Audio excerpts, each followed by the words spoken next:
vamos a hablar del trastorno obsesivo compulsivo. Mi nombre es Carlota Meléndez y soy psiquiatra consultante del Hospital Nacional Psiquiátrico Dr. José Molina Martínez.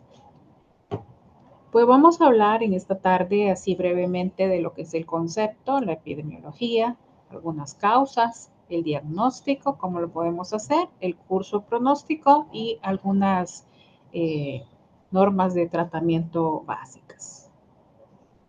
En cuanto al concepto, pues comencemos definiendo lo que es el trastorno obsesivo compulsivo. Para empezar, vamos a decir que es un trastorno de ansiedad. Eso va a significar de entrada que aquí vamos a tener de base la angustia, el temor, la inseguridad asociado a otras características que van a ser pensamientos, temores o preocupaciones irracionales y que se intentan superar mediante una actividad ritual. En segundo lugar, estas imágenes o pensamientos perturbadores, vamos a llamarlos obsesiones, ¿verdad? Aquí hablamos de los pensamientos, y a esas conductas, comportamientos o rituales repetidos les vamos a llamar compulsiones. Y precisamente por estar constituido por pensamientos obsesivos y conductas compulsivas, es que esta enfermedad se llama de esta manera. Las características generales que podemos decir. En primer lugar, que es un trastorno mental. Entonces aquí no vamos a estar hablando de personas que simplemente son organizadas o muy perfeccionistas o que les encantan las cosas de una manera en específico. Esas son características que si bien pueden estar dentro del trastorno obsesivo compulsivo, no constituyen por ellas mismas una enfermedad mental, mientras que el trastorno del que vamos a hablar ahora sí es una enfermedad mental por las características que vamos a ver más adelante. Por lo tanto, no debemos confundirlo con características de personalidad, porque esta es una enfermedad mental como tal. Las obsesiones, les decía, son pensamientos intrusivos, no deseados y persistentes que generan ansiedad significativa a la persona afectada. Y son intrusivos porque llegan de repente, sin que lo querramos, sin que lo esperemos, y nos van a causar, por esas características, un malestar, ¿verdad? Comenzando por ahí. Las compulsiones van a ser los comportamientos repetitivos y ritualizados que buscan aliviar la ansiedad que nos dan esos pensamientos obsesivos. Como son pensamientos, son ideas que nos llegan de repente, que nos incomodan, nos molestan, entonces nos van a causar un malestar. Eso es importante. Estas obsesiones y compulsiones van a interferir con las actividades diarias y van a causar un gran sufrimiento emocional, a diferencia de lo que puede ser organizado, usar un planner, planificar las metas, ponerse objetivos que pueden ser características de una persona ordenada, organizada o perfeccionista. Epidemiológicamente hablando, vemos que va a estar en un porcentaje que varía entre 0.05% al 1.8% de la población. Eso quiere decir que no va a ser una enfermedad tan frecuente, o por lo menos en lo que llevábamos estudiados hasta los años prepandemia, no era tan frecuente. Y digo esto porque muchas de las enfermedades basadas en ansiedad han aumentado en su prevalencia en ahora post pandemia, ¿verdad? Entonces probablemente estos porcentajes sean un poquito más elevados, pero no es una enfermedad que aparezca frecuentemente, afortunadamente. La distribución de ambos sexos es equitativa. Esto quiere decir que no da más a los hombres o no da más a las mujeres, sino que podemos encontrar ambos sexos. Y en segundo lugar, que la edad de los primeros síntomas normalmente lo vamos a ver entre los 20 y los 40 años. Si puedo ser un poquito honesta, desde el año pasado hasta este, pues sí estoy viendo síntomas de un trastorno obsesivo compulsivo en jóvenes de 15, de 16, de 17. Así que sí pudiéramos decir que va en reducción la edad de inicio de los síntomas. ¿Ven el cambio de las diapositivas? Confírmenme, por favor. Sí, doctora, lo vemos. Vale, ok. Vamos a hablar de qué es lo que puede estar causando este trastorno. Si bien no hay como una seguridad al 100%, sí hay unos hallazgos biológicos y psicológicos que están asociados a las personas que padecen la enfermedad. Dentro de ellos van a estar pues las teorías biológicas. Dentro de estas teorías, factores genéticos, niveles bioquímicos y perspectivas neuroanatómicas. Si vamos a hablar de la genética, podemos decir a grandes rasgos que la concordancia para la presencia de este trastorno en monocigotos es del 65%. Ahora estamos hablando en gemelos. Entonces, en gemelos monocigotos va a haber un 65% de probabilidad y en gemelos dicigotos de un 45%. Entonces, vemos que sí, genéticamente hablando, hay una asociación, sí pudiera estar dependiendo de este factor. A nivel bioquímico también, en las personas que padecen de una enfermedad obsesivo-compulsiva, hay un aumento de la actividad del dinamismo cerebral, sobre todo en lo que respecta a serotonina y más modernamente asociado a dopamina. La serotonina es el neurotransmisor que nos va a transmitir estado de ánimo, afecto, sobre todo angustia, aflicción, temor. Y la dopamina tiene bastante que ver con las conclusiones que hacemos de las cosas percibidas en el mundo, ¿verdad? Es un neurotransmisor muy asociado a enfermedades que tienen que ver con psicosis, pero vemos que también tiene cierta alteración en las personas que padecen un trastorno obsesivo compulsivo. Ahí en la ilustración les traigo lo que es una tomografía por emisión de positrones, que prácticamente lo que hace es ver el dinamismo de cómo se activa y desactivan las diferentes áreas cerebrales. Y pueden ver ustedes a la izquierda una persona normal donde su activación sí se da, ¿verdad? Porque por supuesto estamos vivos y se nos están activando las diferentes áreas, pero en comparación con el que padece de un trastorno obsesivo compulsivo hay mucha más activación. Y sobre todo en áreas neuroanatómicas específicas, como lo tenemos en el tercer factor. Vamos a hablar de zonas orbitofrontales, ganglios basales, especialmente en un área cerebral que se le conoce como el núcleo caudado, y estos son los que van a estar a cargo de este metabolismo aumentado de la glucosa en áreas cerebrales que tienen que ver con cómo percibimos nuestro medio ambiente, qué tan riesgoso lo pensamos, qué tanto miedo nos puedan causar las cosas. Entonces va a estar muy asociado con esta enfermedad. Hay, como les mencionaba, también diferentes teorías psicológicas. Aquí vamos a hablar de una en específico que es la teoría conductista. Los conductistas básicamente opinan que las diferentes expresiones que cada ser humano hace en su vida normal es acerca de cosas que ha aprendido en su desarrollo. Entonces, para esta enfermedad en específico, la patología obsesiva, según esta teoría, se aprende a partir de un proceso de condicionamiento y un ritual que se desarrolla como respuesta a la evitación.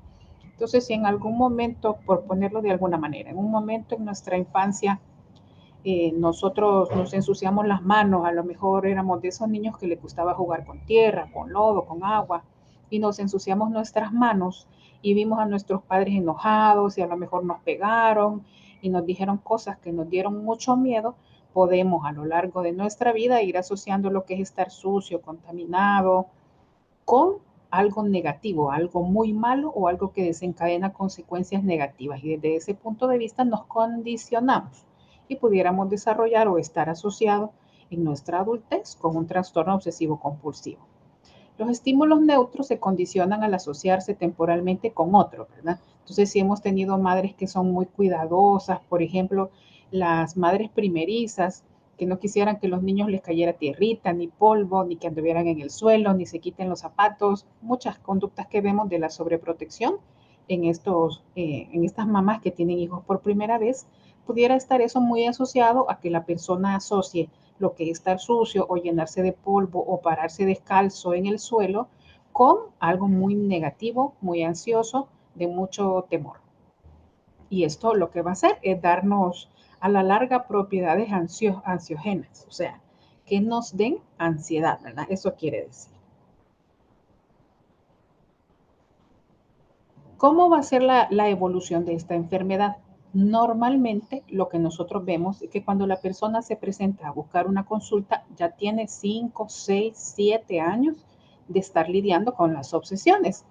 Generalmente inician algunos síntomas primero y otros después. Los pensamientos pueden ir primero y luego los rituales se van gradualmente posicionando en la vida de esta persona para lidiar con la ansiedad. puede haber una vergüenza para describir los síntomas, dependiendo del tipo de idea que hayan desarrollado, ¿verdad? Ya vamos a ver cuáles son los tipos más adelante. Y las obsesiones y compulsiones pueden ser una o más, o incluso pueden ser los primeros años de una forma y luego cambiar con el transcurrir del tiempo.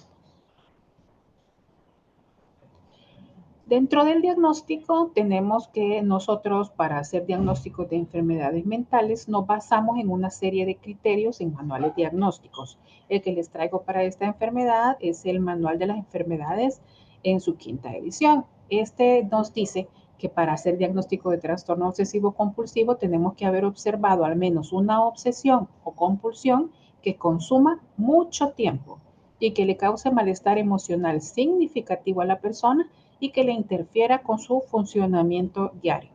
Entonces acá no estamos hablando de una persona que porque viene de la calle con las manos sucias, les dice espérenme unos minutos que me voy a lavar las manos antes de sentarse a comer y luego de unos 5 o 6 minutos ya se sienta con sus manos limpias y come.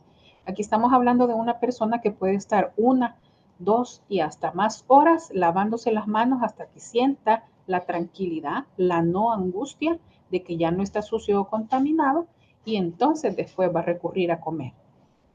Esto hace que haya pues una disfunción, ¿verdad? En segundo lugar, vamos a hablar de una impotencia para reprimir el impulso de pensar en estas obsesiones y realizar las compulsiones. Estos pacientes hacen todo un debate, toda una pelea, toda una discusión en su propia mente porque ellos saben que lo que están pensando es absurdo o es un poco exagerado o no es como lo están pensando y esa conciencia de que no es correcta esa idea pero no poderla reprimir causa angustia. Las obsesiones y las compulsiones no son causadas principalmente por alguna otra enfermedad, por ejemplo el trastorno de ansiedad generalizada o un trastorno de la conducta alimentaria, ¿verdad? No son temores a subir de peso, no son temores a que pase algo que no sabemos qué es o no sabemos definir qué es, pero andamos esperando, andamos con el presentimiento, lo cual podría sucederse en ansiedad generalizada. Y el último es que no se debe a un consumo de medicamentos o a otras drogas, ¿verdad? Tenemos que descartar eso antes de poder establecer el diagnóstico de este trastorno. ¿Cómo vamos hasta ahí?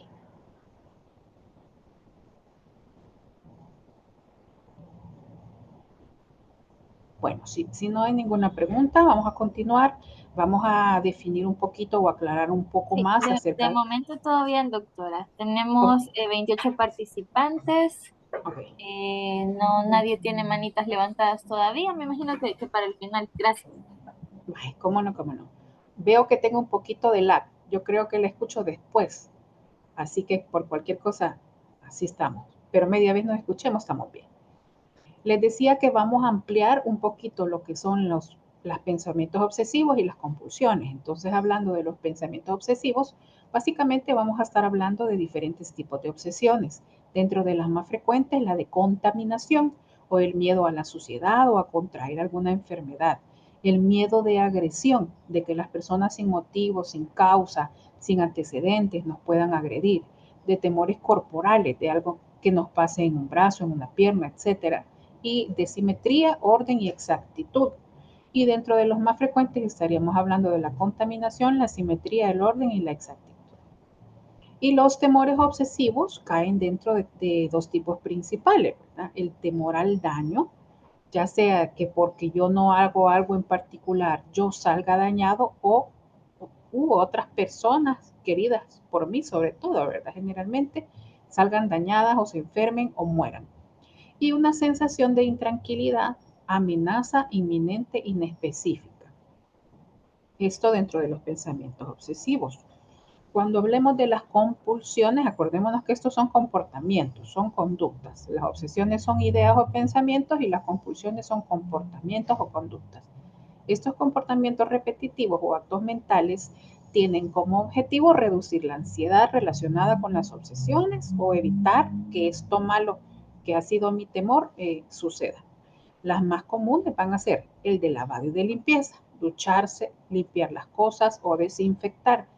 Sin embargo, recuerden que no es una conducta normal. Entonces aquí vamos a estar hablando de un lavado excesivo, de un lavado a pesar de tener la piel lesionada, a pesar de que ya me lavé 4 veces, me vuelvo a lavar, de duchas que no van a durar ni media hora ni una hora, sino a veces hasta más, de quejas de los familiares de que se gasta una pastilla de jabón en pocos días, en poco tiempo, etcétera, ¿verdad? A lo mejor ya han escuchado a algunas personas hablar al respecto. De desinfectar meticulosamente con químicos, con mucha lejía, con mucho cloro. Vamos a hablar de este tipo de conducta, ¿verdad? Porque no es algo normal, sino algo enfermizo o patológico. Otra compulsión muy frecuente es ordenar, contar y repetir una determinada manera o numéricamente las cosas, ¿verdad? Puede ser, por ejemplo, contar de 2 en 2, de 3 en 3, solo números primos, etcétera, o llegar hasta tal número cada vez que toco una cosa, que subo algo, que levanto algo, etcétera. También puede ser de seguridad, de chequeo y de comprobación. Comprobar una y otra vez que todo está bien, que está apagado, que está cerrado, que lo he dicho bien, que me han entendido, que me expresé bien, que me oyeron, etcétera. Para que haciendo estas cosas se evite que ocurra algo en particular.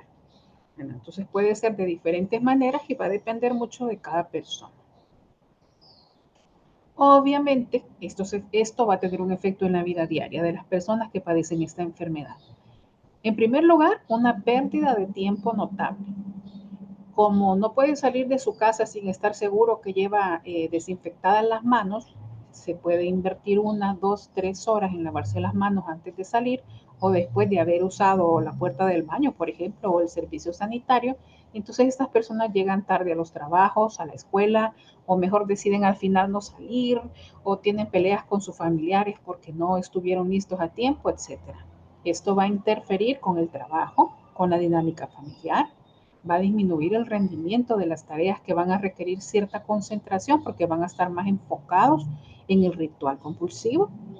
Por supuesto, todo esto va a generar culpa, vergüenza, problemas para dormir, problemas dermatológicos, sobre todo las personas que tienen la compulsión de lavarse o de limpiarse continuamente, y una evasión con personal médico y con tratamiento. Les había mencionado al principio que todas estas cosas dan vergüenza, sobre todo porque la persona tiene la conciencia de lo absurdo, de lo exagerado, de lo aumentado o de lo anormal de su comportamiento, ¿verdad? Entonces les da pena y evitan pasar consulta o lo van minimizando o van pasando los años de esta manera. Para hablar de tratamiento, pues hay medicamentos que ayudan, sobre todo porque hemos visto que hay áreas cerebrales donde se da una alteración de lo que es serotonina y dopamina. Y estas sustancias o neurotransmisores son a donde va a llegar el efecto de los medicamentos. Entonces podemos utilizar inhibidores de la recaptación de serotonina y hay unos ejemplos. Generalmente lo vamos a utilizar por lo menos unos 3 y yo diría de 3 a 4 a 5 meses. Cuando contamos con algunas opciones, por ejemplo, un medicamento que es muy bueno para los trastornos obsesivos compulsivos, como es la clomipramina, nosotros podemos dejar una prueba de 3 a 4 meses con los primeros fármacos que mencioné y si no funciona, ponerle un poquito de clomipramina o sustituirlo completamente por clomipramina y estar observando. Y así a grosso modo, vamos como probando los medicamentos que han tenido eficacia científica comprobada, vamos mejorando las dosis hasta la dosis máxima que podemos utilizar y dependiendo de cómo la persona va respondiendo, así lo vamos manejando. Asimismo, vemos que no solo los fármacos pueden ayudar. De hecho, el algoritmo que ustedes van a encontrar al lado derecho menciona que incluso cuando tenemos un trastorno obsesivo compulsivo de intensidad leve, ni siquiera iniciamos o deberíamos iniciar directamente los fármacos, sino una terapia psicológica bien formal y bien establecida, generalmente con terapias cognitivos conductuales que enseñen a la persona a reentrenar lo que siento a partir de las conductas que debo realizar, a bajar esa ansiedad de otra forma, dicho en otras palabras, no con fármacos, sino con psicoterapia. Si tenemos personas que ya tienen algún grado de gravedad, pues sí utilizamos siempre psicoterapia, pero ya acompañado con algún fármaco, ¿verdad? Ahí mencionado en el algoritmo los inhibidores selectivos de la recaptación de serotonina, que generalmente pueden haber ustedes escuchado, la fluoxetina, la sertralina, el escitalopram, el citalopram. El trastorno grave, ya con una intensidad un poco mayor, pues vamos a utilizar siempre una terapia cognitivo-conductual, pero vamos a utilizar uno o hasta dos medicamentos inhibidores de la recaptación de serotonina. Y si ya es grave, vamos siempre a utilizar la psicoterapia, vamos a utilizar estos medicamentos que les acabo de mencionar y le vamos a sumar a lo mejor unas pocas dosis de clomipramina. O sea, podemos utilizar hasta dos fármacos. Incluso en cuestiones más graves, hasta se puede añadir, como dice ahí el recuadro amarillo, un antipsicótico atípico, o sea, un medicamento que no es para ansiedad, pero que ayuda a regular esa percepción y esa conclusión a la que llega mi pensamiento cuando yo observo, siento, huelo o pienso en algo. O ya se está yendo. Dentro del tratamiento, como les mencionaba, va a ser a grosso modo la terapia de conducta, el tratamiento cognitivo-conductual y pueden haber otro tipo de terapias como la de relación interpersonal, hablar sobre los problemas de pareja. Recordemos que como se ha mencionado, estas personas llevan años con estos síntomas, se han deteriorado las amistades porque prefieren no salir, estar aislados o andan queriendo controlar el orden o la limpieza de sus amigos, de su familia. Entonces, estas relaciones que se van deteriorando puede ayudar mucho con una psicoterapia el volverlas a normalizar hasta el punto posible, ¿verdad? Y dentro del pronóstico, en general, es un curso crónico, ¿verdad? Es una enfermedad que va a tener muchos años de evolución. Puede tener periodos de mejoría y luego puede tener periodos que los síntomas están un poquito más intensos. Incluso vean que los estudios informan que la mayoría mejoran, estamos hablando de un 83%, pero la remisión completa solo la vamos a tener en el 20% de las personas. De cada 100, 20, ¿verdad? Para que se hagan ustedes una idea y como la remisión no va a ser completa en este porcentaje, pues van a ser personas que van a necesitar un tratamiento crónico o vitalicio, si lo podemos ver de alguna manera, sobre todo en los que son graves o no remiten o tienen alguna otra complicación. Ahora, este es un video que prácticamente resume lo que hemos hablado. Vamos a ver si lo logramos escuchar y por favor me confirman. ¿Escucharon eso? No, ahorita lo vemos, pero no lo escuchamos. Vaya, voy a dejar de compartir la Ajá, presentación tal vez. y cuando le da, tiene que dejar de compartir y luego cuando le vuelve a dar compartir pantalla, a un lado hay como unas casillas que dicen opciones y ahí está compartir sonido y ahí le tiene que chequear.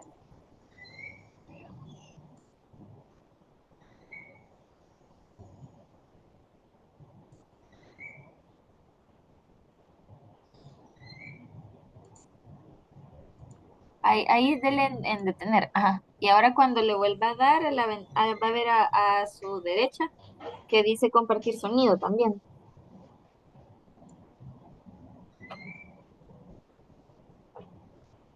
Logra ver lo que me aparece. No. Es que ese es el problema, que esa pestañita de compartir sonido ya no me sale. Y si pega el enlace en el chat, tal vez yo lo puedo abrir y lo comparto desde acá. Ah, vaya, vaya.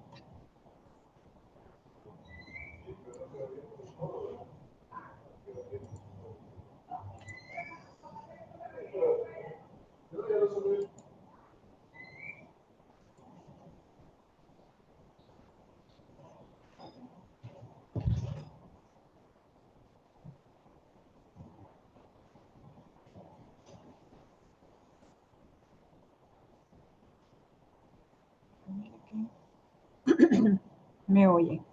Sí. No sé por qué no se mueve esto.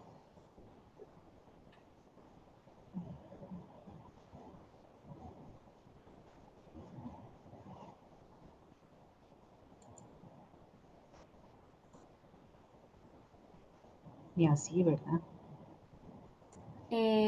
Ahora veo la pantalla.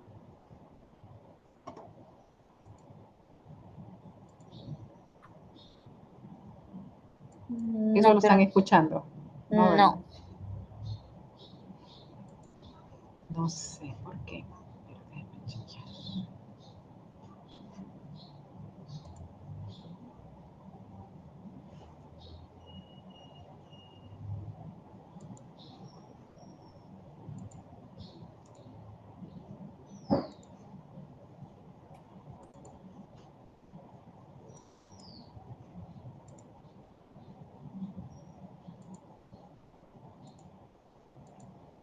Y no me deja pegarlo tampoco Ah, en el chat.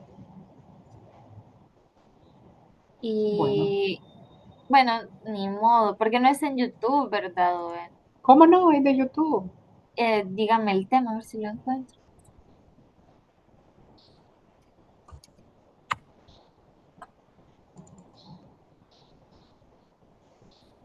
Quiero. Derribar los mitos del top. Natasha N. Santos. Buscamos.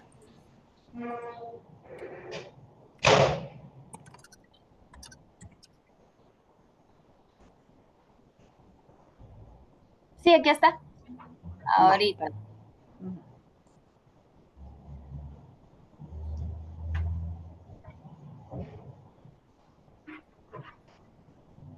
Quizás si ya lo puede ver. Ah, sí, el El comercial. anuncio. ¿Vamos el café? Tú pones la El diversión. anuncio ve ahorita. Nuevo Se escucha. Nescafé Ice.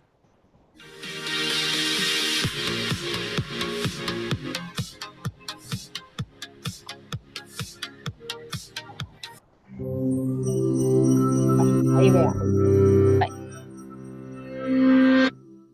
Existe un concepto erróneo generalizado que si le gusta organizar meticulosamente sus cosas, tener las manos limpias o planificar su fin de semana hasta el último detalle, es posible que tenga TOC.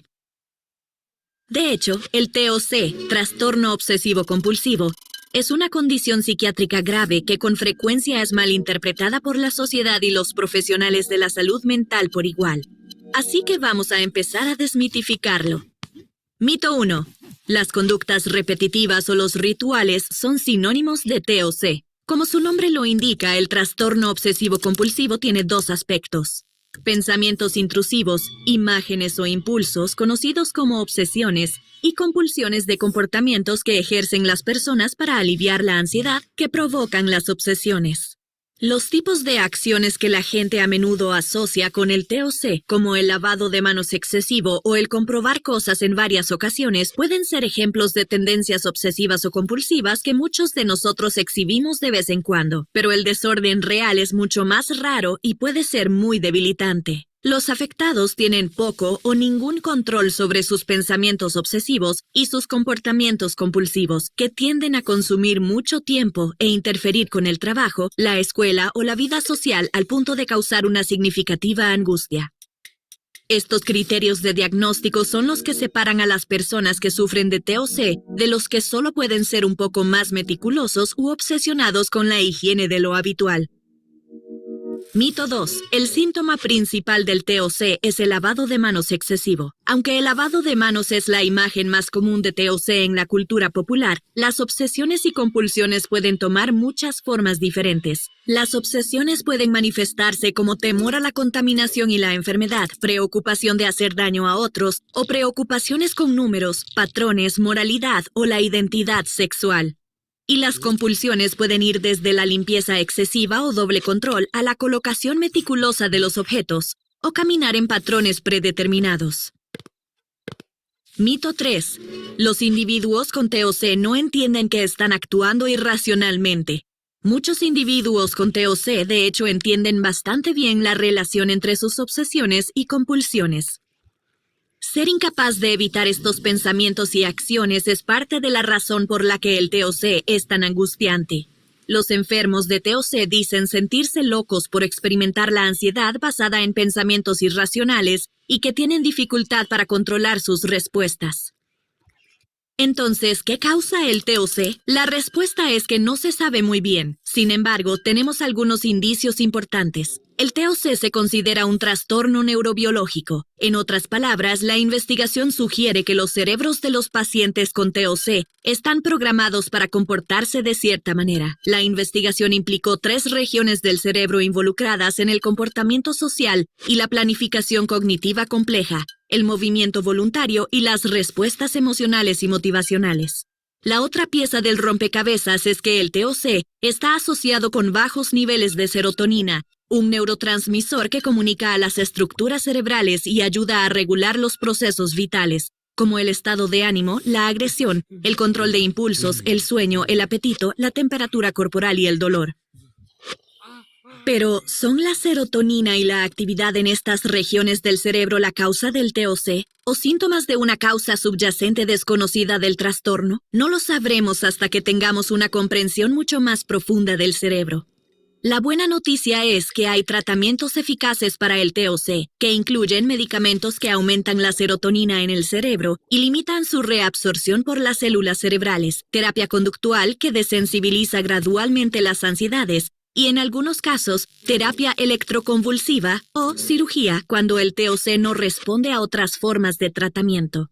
Saber que su cerebro le miente y al mismo tiempo no poder oponerse a sus órdenes puede ser agonizante. Pero con conocimiento y comprensión se puede buscar ayuda y la investigación futura en el cerebro finalmente podría proporcionar las respuestas que estamos buscando.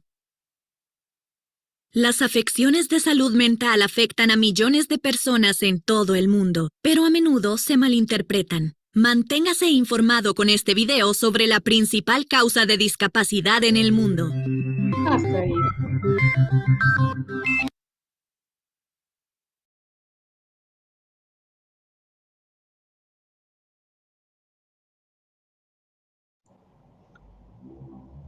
Muy bien. El video, pues, como ustedes pudieron ver, resume bastante todo lo que es la clase. Si tienen alguna duda, podemos entonces preguntar. Hay una en el chat que dice que quiere conocer los criterios diagnósticos. Ok, básicamente, como les había mencionado, es tener pensamientos obsesivos, tener compulsiones, tener una o ambas, tener la conciencia de que es un absurdo, exagerado, y no poder reprimir el aparecimiento de estas ideas y de esa angustia, y que no sea por causa de alguna enfermedad médica, por alguna droga o por consumo de otra sustancia. Y claro, la afectación funcional, ¿verdad? Que no sean meras preocupaciones exageradas, sino que ya haya una alteración a la funcionalidad de la persona, ya sea familiar, laboral, académico, etc. ¿Alguna otra duda? No sé si alguien quiere opinar. Está la opción disponible de abrir los micrófonos. También tenemos un comentario que dice, excelente presentación, gracias. A la orden. ¿Ya habían escuchado ustedes sobre este trastorno? ¿Alguien que quiera opinar, algún comentario, alguna experiencia con algún conocido? O si lo han acusado de obsesivo, de tener TOC, ¿verdad? Eso puede suceder y parte del objetivo de la presentación de este tema de mi parte era poder distinguir. Actualmente hay mucho estigma y hay mucha tendencia a llamar a las personas por enfermedades mentales solo porque tienen rasgos de personalidad que recuerdan esas enfermedades. Ese es un error, ¿verdad? Entonces es importante distinguir lo que es una enfermedad mental propiamente y una persona que puede ser, como les decía, perfeccionista, ordenado, previsor, que usa 2 agendas, que ya tiene todo su año, su vision board, que ya sabe sus metas y tiene todo lo que va a lograr a corto, mediano y largo plazo, ¿verdad? Son personas que no tienen un trastorno, sino que tienen rasgos de personalidad parecidos. A la orden, si alguien tiene alguna duda. Muchas gracias, doctora. Creo que de momento no. No sé si alguno de los participantes quisiera abrir su micrófono, opinar algo. También aquí les podemos leer en el chat. También recordar que la presentación se grabó y que por cualquier duda pueden regresar a revisarla. Va a estar disponible en el canal de YouTube de la Unidad de Formación y Desarrollo de Talento Humano, MinSal. Eh, Quizás quisiera comentarles que si en algún momento ustedes ven que una persona tiene estas características que he mencionado y que ya le afecta notablemente con su vida diaria, pues hacerle la recomendación que busque ayuda, porque como les mencionaba, muchas personas por vergüenza, por miedo o por no aceptar en algún momento que se tienen una alteración, ¿verdad?, de su estado mental, no consultan y pasan en este sufrimiento mucho tiempo y se deteriora su hábito de vida normal. tenemos más comentarios. Hay una pregunta que dice, ¿se puede controlar sin necesidad de medicamentos? Sí, cuando la intensidad de los síntomas es leve, quiere decir que las ideas no son tan frecuentes, que no molestan tanto, que aunque la persona tiene su debate interno por la anormalidad de estas ideas, no le da tanto malestar, puede, por medio de terapias, psicoterapias, sobre todo la terapia cognitivo-conductual, encontrar un control. La psicoterapia nos puede ayudar, una psicoterapia formal, bien llevada, bien trabajada, nos puede ayudar a minimizar la ansiedad. Y acuérdense que es esa ansiedad, esa angustia, la que hace que la persona con el tiempo desarrolle compulsiones. Entonces, si se logra por medio de psicoterapia disminuir esa ansiedad y esa angustia, no necesariamente se van a desarrollar esos rituales tan anormales o que tanto afectan a la vida de una persona. Entonces, diría solo cuando los síntomas son leves. Ahí no vamos a necesitar medicamentos.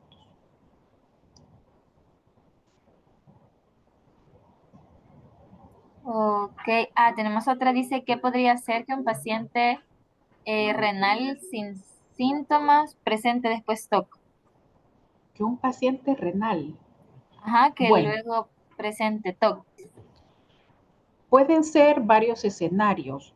Una persona no va a desarrollar TOC directamente y solamente a partir de un evento estresante, pero sí puede ser que un evento de mucho estrés termine de desencadenar lo que ya estaba ahí, la vulnerabilidad genética, esa angustia, esas personas que eran temerosas o muy cuidadosas de las cosas, pero que no terminaban de manifestar en un evento vital estresante como tener una enfermedad de ese tipo, una enfermedad renal, y que tiene mucho que ver con la invasión del cuerpo. Recuerden que para darle tratamiento a una persona con enfermedad renal, el cateterismo o la hemodiálisis es una invasión al cuerpo. Entonces sí son eventos que ante una persona vulnerable de su cerebro, de estas estructuras y de esos neurotransmisores, termine por expresar lo que tenía latente. Más me parece que pudiera ser desde ese punto de vista. Si bien la enfermedad renal puede dar baja de sustancias que el cuerpo necesita, como el sodio, el potasio, y que estas pueden tener alteraciones en el estado de conciencia de una persona o que en algún momento tengan conductas erráticas, se desorienten, no sepan dónde están, etcétera, pero no va a producir un pensamiento tan estructurado como una obsesión, donde, como les menciono, la conciencia todavía está conservadita y más que todo es esa angustia, ese temor y esa necesidad de disminuir esa ansiedad. Así que pudiera ser desde ese punto de vista. Gracias, doctora. Creo que no hay. Dicen gracias también por la respuesta. Tómanos a la orden. Bueno, creo que Pero sí, ya no tenemos ninguna pregunta. quizás comentar que me parece muy interesante la observación, no específicamente hablando del trastorno obsesivo compulsivo, pero hay muchas manifestaciones psiquiátricas que realmente son secundarias a enfermedades de otro tipo. Entonces es muy importante las observaciones que nos hacen con esa pregunta, ¿verdad? Algunos medicamentos nos pueden causar incluso depresión, ansiedad, eh, nos pueden causar hasta alucinaciones, algunos medicamentos crónicos que podemos utilizar, ¿verdad? Dependiendo del tipo de persona, el tipo de medicamento y el tiempo al que haya estado expuesto. Por eso siempre los criterios diagnósticos tienen al final ese descarte, que no sea secundario a una enfermedad médica o consumo de fármacos o de otras drogas. Así que muy bueno y atinada la pregunta también, nos ayuda bastante. Gracias, doctora. ¿Alguna otra pregunta, algún comentario final? Veo. Bueno, pues básicamente eso, que hay enfermedades, la ansiedad se expresa de varias maneras. No solo va a ser esa persona preocupada, angustiada, negativa, pesimista, sino que a veces se da por ideas obsesivas, a veces se da por ideas de estar enfermo, ¿verdad? El caso de las fobias, que tal vez en algún momento tenemos oportunidad de hablar de lo que son las fobias también. Así que no solo se manifiesta de una sola manera, y las obsesiones y compulsiones son una manera de expresar la ansiedad también. Que lo llevemos eso en mente, que aprendamos y estemos siempre dispuestos a estar pendientes de nosotros mismos, de nuestros seres queridos, y de proponer una consulta psiquiátrica o psicológica cuando pensemos que la necesitamos, sin miedo y pensando en recuperarnos, ¿verdad? Que es lo más importante.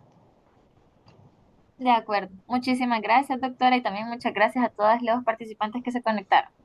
Sí, gracias. Las disculpas del caso por las cuestiones técnicas y a la orden para lo que necesiten.